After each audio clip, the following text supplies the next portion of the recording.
Sì, buona, primeiro que vi sacu é digita voz de biblioteca Shell,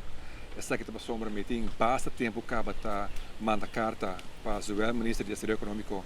e ministro de Finanças, por favor, ajude o povo aqui que o preço está alto, quando subindo para gasolina e tudo construído por certo e para minha surpresa algum semana passada o ministro de Desenvolvimento Econômico avisa que kita obey of accents den gasolina tá move populista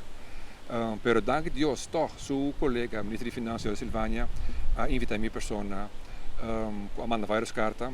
para algum brainstorm session onde curso persona e então que de Quirol, RDK, Cuduana, etc. para nós pôr a com nós para nós barra preço de gasolina. Ayer tinha reunião clave onde a decidir que para gasolina também kita schakel de OBEI anto barra 25%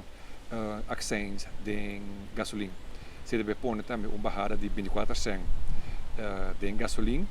e para gas oil qual não tem accents, pero também barra assim schakel de OBEI qual também está minhas coisas com 24%. Essa aquilo também é dia 13 de maio. Essa aquilo vai passar na vigor. Pois se me será saque para o preço de petróleo lobe sigue subir toch agora aqui door a guerra voorlopig preço que subir pero a medida aqui toch por ja barra do loon tiki